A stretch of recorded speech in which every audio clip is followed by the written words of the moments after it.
there's been a lot of discussion about the cloud and what the cloud can do for you. That's my question for Paul Haefele, Managing Director of Deep Value Inc. here in New York at the Marketplace Live event. Paul, your company, how have you used shared services in the cloud to make an advantage for your firm? Yeah, so Alex, we have deployed a piece of technology that's pretty well known called Hadoop, and this allows us to harness the power of multiple machines in one go to enable us to do advanced analysis. So one of the things is that we have an execution engine that we've built that is high performance, and it allows us to run complex logic to analyze and perform trades at the various market centers. And so what we've done is we've taken our piece of technology called Chloe, which is our clustered order engine, and we've made that work within Hadoop. So what this allows us to do is take our execution engine and deploy it on thousands of servers in one go.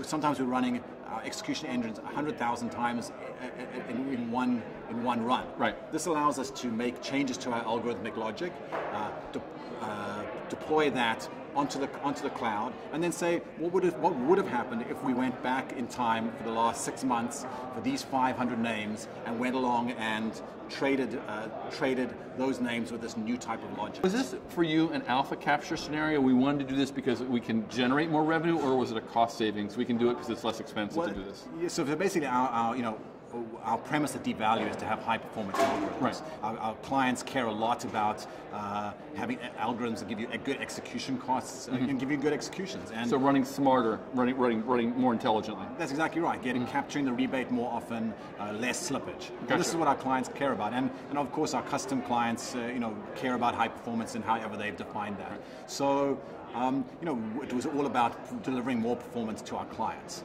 Because with a sophisticated backtesting facility, it allows us to then kind of make changes to our code and run it in a very large, complex environment to see whether those...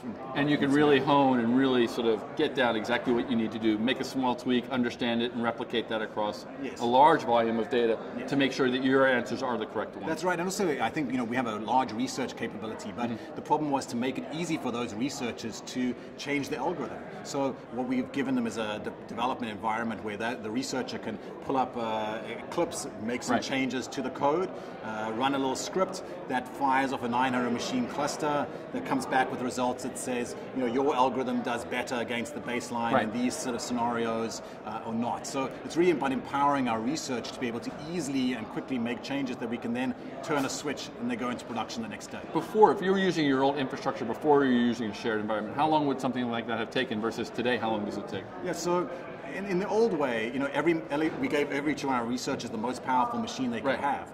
But it was taking them days and weeks to even run a simplified version of the code we want to implement. Right. So then they would say, okay, this looks good in our kind of smaller environment. They would take that specification, they would write it, they would give it to our developers, they would code that up in our execution engine. We would then we couldn't backtest that, so we'd have to put that into production, and then we'd have to spend weeks and months kind of saying, well, is it matching what our researchers found? Whereas now we can basically say, okay, what the researcher writes, the developers check, and then we do it together. We then deploy that in production, in the backtest environment. We can see that it works. We know that our production environment matches the live environment. The live environment. We track that every day, so we can see that our simulators actually work. And now we can go back. The researcher can literally go from in a day or two to be able to go from coding, running the backtesting, seeing it into production.